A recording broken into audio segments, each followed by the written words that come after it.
Hello friends, welcome to my channel. So friend, आज हम इस वीडियो में डिस्कस करने वाले हैं टॉपिक जिसका नाम है वर्ब, जो कि पार्ट ऑफ स्पीच का ही एक टॉपिक है। पार्ट ऑफ स्पीच के टोटल 8 टॉपिक्स हैं, जिसमें से हमने फर्स्ट टॉपिक जो कि था नाउन, इसे पढ़ लिया है। एंड इसके बाद हमने पढ़ा था प्रोनाउन। प्रोनाउन को हिंदी में कहते हैं सर्वनाम।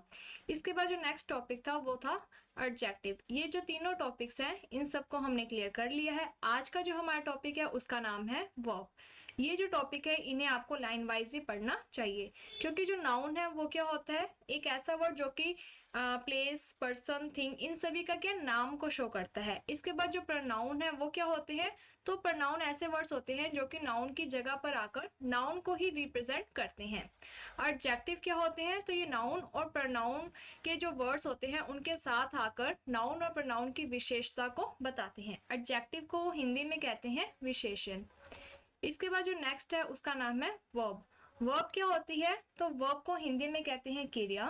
वर्ब एक ऐसा वर्ड है जो कि एक्शन को बताता है, यानी कि हमारे द्वारा जो भी काम किया जाता है, जो भी हमारे द्वारा एक्शंस किए जाते हैं उन्हें कहते हैं वर्ब। जैसे कि उठना, बैठना, हंसना, खेलना, बोलना, ये सभी क्या होती हैं, ये वर्ब्स होती हैं। अब ये जो वर्ब होती हैं ये दो प्रकार की होती हैं। कौन कौन सी होती है, एक होती है मेन वर्ब और एक होती है ऑक्सिलरी वर्ब। मेन वर्ब और ऑक्सिलरी वर्ब क्या होती है, मेन वर्ब तो हमें ये शो करती है जो भी हमारे एक्शंस होते हैं वो सभी क्या है कि मेन वर्ब शो करती है।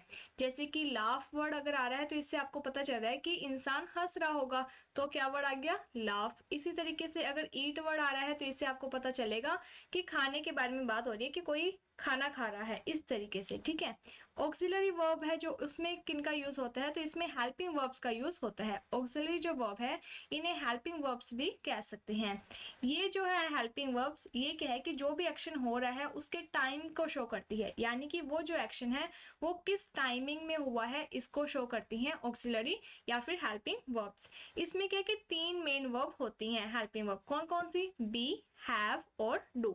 अब यही जो वर्ब्स होती हैं ये आगे चलकर, जैसे जो बी है इसमें कौन कौन सी वर्ब आएंगी हेल्पिंग वर्ब, तो इज, एम, आर, वाज और वर।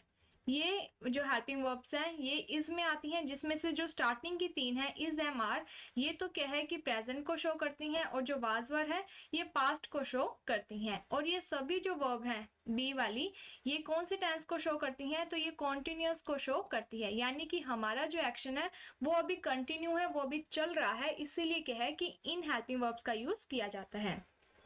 इसके बाद जो नेक्स्ट है वो है हैव। हैव में भी क्या है कि 3 हेल्पिंग वर्ब्स आती हैं। कौन कौन सी, तो हैव, इसके बाद है हैज और हैड।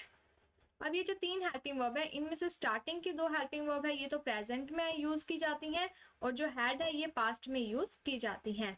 एंड ये जो हेल्पिंग वर्ब है ये क्या शो करती है कि हमारा जो एक्शन है वो काम हो चुका है, यानी कि ये परफेक्ट टेंस को शो करती है। जो भी आपके एक्शंस कंप्लीट हो जाते हैं उन्हें शो करने के लिए हम कौन सी हेल्पिंग वर्ब का यूज करते हैं, तो हम हैव का यूज करते हैं। अगर हमारा जो वो वर्क है जो कि परफेक्ट हुआ है प्रेजेंट में, तो हम हैज या हैव का यूज करेंगे। अदरवाइज अगर वो पास्ट में हुआ है तो हम हैड का यूज करेंगे। इसी तरीके से जो डू हेल्पिंग वर्ब है इसमें भी 3 होती हैं, एक है डू, एक है डज और एक होती है डिड। जो डू और डज है ये प्रेजेंट को शो करेंगी, और जो डिड है ये पास्ट को शो करेंगी। और डू हेल्पिंग वर्ब का यूज कब होता है, जो कि हमारे डेली रूटीन के वर्क्स होते हैं उनके बारे में बताती है, तब हम क्या है कि डू हेल्पिंग वर्ब का यूज करते हैं। तो इस तरीके से होपफुली आपको ये चीज पता चल गई होगी कि वर्ब क्या होती है। तो वर्ब क्रिया होती है, हमारे द्वारा जो भी एक्शंस किए जाते हैं उन्हें ही वर्ब कहते हैं, जैसे कि उठना, बैठना, हंसना, खेलना, बोलना, what ever you do in your life. इसके बाद ये जो वर्ब्स होती हैं ये 2 तरीके की होती हैं, एक होती है मेन वर्ब, एक होती है ऑक्सिलरी वर्ब। ऑक्सिलरी वर्ब को हेल्पिंग वर्ब भी कहते हैं। मेन वर्ब है जो वो तो एक्शन के बारे में बताएगी, जैसे कि हंसना, उठना, बैठना, खेलना। इसके बाद जो ऑक्सिलरी वर्ब्स होती हैं ये मेन वर्ब के साथ आती हैं, मेन वर्ब से पहले आकर उस वर्ब के बारे में, उसका जो एक्शन है उसके टाइमिंग के बारे में शो करती हैं। और ये 3 होती हैं, एक होती है बी, एक होती है हैव और एक होती है डू। फिर आगे क्या है कि जो बी को अगर हम खोलते हैं तो इसमें इज, एम, आर, वाज, वर, ये 5 प्रकार की हेल्पिंग वर्ब्स होती हैं जो कि टाइमिंग को शो करती हैं। अलग अलग हेल्पिंग वर्ब्स है जो वो सब्जेक्ट के अकॉर्डिंग लगती है। इज है जो वो सिंगुलर सब्जेक्ट के साथ, एम है जो वो आई के साथ लगता है, और जो आर है वो प्लूरल सब्जेक्ट के साथ लगती है। इसी तरीके से जो वाज है ये सिंगुलर के साथ, और जो वर है वो प्लूरल के साथ लगता है। अगर आपको कंफ्यूजन होती है कि कौन सी हेल्पिंग वर्ब सिंगुलर के साथ लगती है, तो आप देख सकते हो कि जैसे जब हम सिंगुलर लिखते हैं तो हमारा जो फर्स्ट वर्ड है वो क्या है, एस। तो जो इज है उसके लास्ट में क्या है, एस। मिस जो इज है वो क्या है कि सिंगुलर हेल्पिंग वर्ब यानी है, और ये सिंगुलर सब्जेक्ट के साथ लगेगी। इसी तरीके से अगर आप देखोगे वास, तो इसके भी लास्ट में क्या है, एस, और ये क्या है, एक सिंगुलर हेल्पिंग वर्ब है और ये सिंगुलर सब्जेक्ट के साथ लगती है। इसी तरीके से जो हैव है इसमें भी 3 है, और ये परफेक्ट टेंस को शो करती है। जो बी है वो कॉन्टिन्यूस को शो करती है, और जो डू है वो डेली रूटीन को शो करती है।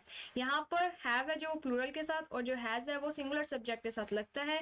इस जो हैज है इसके लास्ट में भी क्या है, एस वर्ड है, जिससे कि आपको पता चल जाएगा कि ये सिंगुलर सब्जेक्ट के साथ लगती है।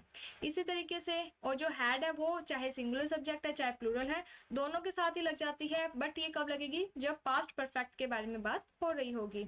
इसी तरीके से यहाँ पर डू, डज, डिड है। जो डिड है वो तो सिंगुलर प्लूरल दोनों ही सब्जेक्ट के साथ लग जाएगी, बट कब लगेगी, जब पास्ट के बारे में बात हो रही होगी। और जो डू और डज है ये प्रेजेंट टेंस में लगती है, और ये कब लगेगी, तो ये जब भी डेली रूटीन के बारे में बात हो रही हो, या फिर जब आप सेंटेंस को हिंदी में ट्रांसलेट करते हो तो लास्ट में करता है, करती है, इस टाइप के जब वर्ड यूज होते हैं तब उनमें क्या है कि डू डज का यूज होता है। और जो डज है वो सिंगुलर सब्जेक्ट के साथ लगता है, और जो डू है वो प्लूरल सब्जेक्ट के साथ लगता है। होपफुली आपको इतना क्लियर हो गया होगा।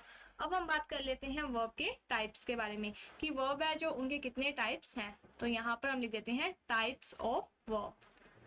जो वर्ब है उनके क्या है कि 2 टाइप्स होते हैं। कौन कौन से टाइप हैं, तो एक होता है ट्रांसिटिव वर्ब और एक होती है इंट्रांसिटिव वर्ब। यहाँ लिख दिया ट्रांसिटिव वर्ब, एंड जो नेक्स्ट है उसका नाम है इंट्रांसिटिव वर्ब। ये जो टॉपिक है ये आपको इतना पता होना चाहिए जिससे कि आपके आगे के जो टॉपिक्स हैं उसमें ये वाली जो बातें हैं ये बहुत ज़्यादा इंपॉर्टेंट है, बहुत बार रिपीट होंगी, इसलिए आपको इन टॉपिक्स को पढ़ना जरूरी है। इंट्रांसिटिव वर्ब, ट्रांसिटिव जो वर्ब होती है इसे हिंदी में कहते हैं सकर्मक क्रिया। ये चीज आपने पढ़ रखी होगी हिंदी में। और जो इंट्रांसिटिव वर्ब होती है उसे हिंदी में कहते हैं अकर्मक क्रिया। अब इनमें क्या मेन डिफरेंस है, तो जो ट्रांसिटिव वर्ब होती है उसमें क्या है कि जो भी हमें सेंटेंस दिया जाएगा उसमें हमें ऑब्जेक्ट दिया जाएगा, ठीक है। सेंटेंस क्या होता है, एक शब्दों का समूह और ग्रुप ऑफ वर्ड जिसका एक कंप्लीट सेंस हो, ठीक है, उसे तो कहते हैं सेंटेंस। और अगर सेंटेंस में ऑब्जेक्ट है तो वो कौन सी वर्ब है, तो वो इंट्रांसिटिव वर्ब का टाइप है।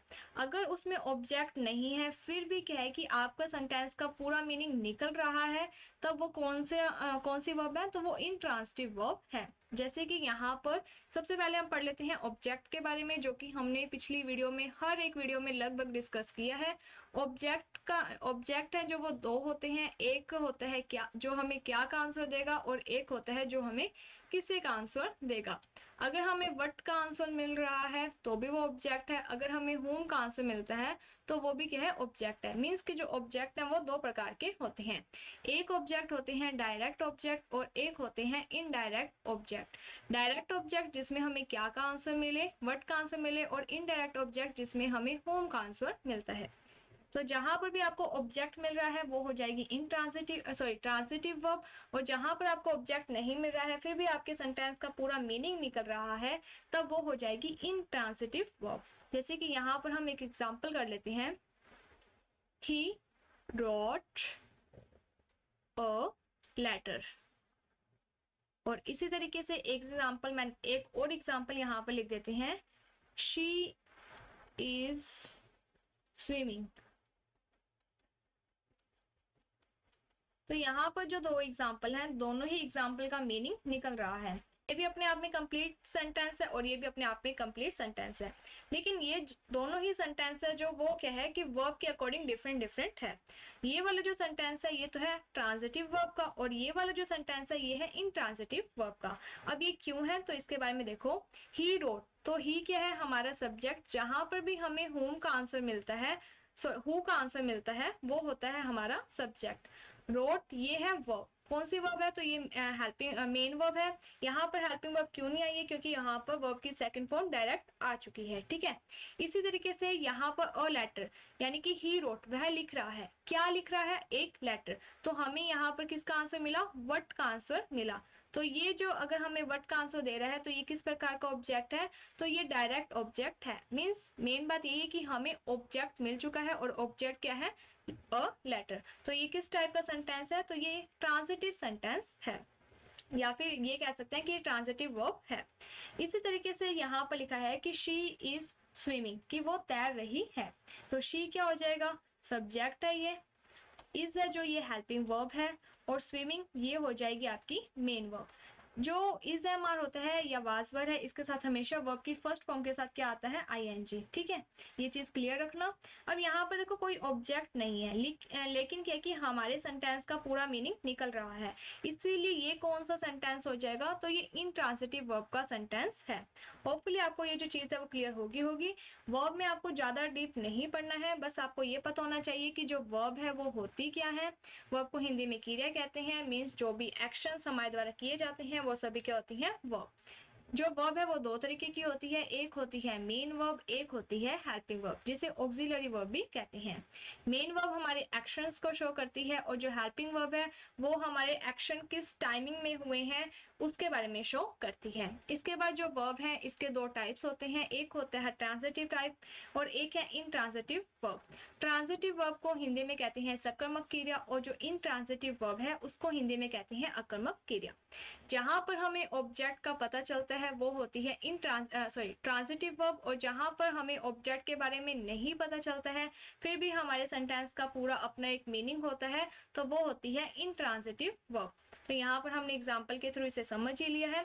ऑब्जेक्ट है जो वो दो प्रकार के होते हैं, एक होता है डायरेक्ट ऑब्जेक्ट और एक होता है इनडायरेक्ट ऑब्जेक्ट। डायरेक्ट ऑब्जेक्ट में हमें वर्ड का आंसर मिलता है और इनडायरेक्ट ऑब्जेक्ट में हमें होम का आंसर मिलता है।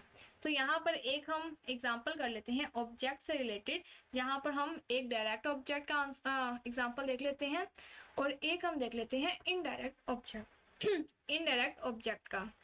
जैसे कि यहाँ पर लिखा हुआ है शी इज ईटिंग फूड, और अगला जो एग्जाम्पल है उसमें लिखा है she gave her a pen. तो यहाँ पर जो दो एग्जाम्पल लिखे हैं इसमें शी तो क्या हो जाएगा, सब्जेक्ट है आपका, क्योंकि ये हमें हु का आंसर दे रहा है। जो भी हमें हु का आंसर देगा वो होता है सब्जेक्ट। इज है जो ये हेल्पिंग वर्ब है, ईटिंग ये मेन वर्ब हो जाएगी, क्योंकि हमने अभी बात की है जो भी हमारे एक्शंस होते हैं वो मेन वर्ब होती हैं, और उससे पहले जो भी is am are was verb इन सब का यूज किया जाता है तो ये हेल्पिंग वर्ब्स होती हैं। अब शी इज ईटिंग, वह खा रही है, क्या खा रही है, फूड। तो यहाँ पर हमें क्या मिला, व्हाट का आंसर मिल गया। जब हमें व्हाट का आंसर मिल रहा है तो हमें ये चीज तो पता है कि ये ऑब्जेक्ट है। किस टाइप का ऑब्जेक्ट हो जाएगा, तो ये डायरेक्ट ऑब्जेक्ट हो जाएगा, क्योंकि हमें यहाँ पर फूड है जो वो ऑब्जेक्ट के रूप में मिल रहा है आंसर में। अगला है she gave her a pen. यहाँ पर क्या कि दो ऑब्जेक्ट मिल रहे हैं, शी तो सब्जेक्ट हो जाएगा, गेव है जो ये आपकी मेन वर्ब हो जाएगी, और हर ए पेन तो शी गेव उसने दिया, किससे दिया, हर को। तो यहाँ पर किससे का आंसर मिल गया, मीन्स हमें होम का आंसर मिल गया। और क्या दिया, अ पेन, तो पेन से हमें क्या किसका आंसर मिला, व्हाट का। जहां पर हमें व्हाट का आंसर मिला वो कौन सा ऑब्जेक्ट हो गया, तो वो डायरेक्ट ऑब्जेक्ट हो गया। और जहां पर हमें होम का आंसर मिला वो कौन सा ऑब्जेक्ट हो गया, तो ये इनडायरेक्ट ऑब्जेक्ट हो गया। सो होपफुली आपको ये जो चीज है वो क्लियर हो गई होगी। सो इस तरीके से आज हमने वर्ब के बारे में पढ़ा है। होपफुली आपको कुछ ना कुछ जरूर नया देखने को, समझने को, सीखने को मिला होगा। So thank you friends for watching my video. Thank you.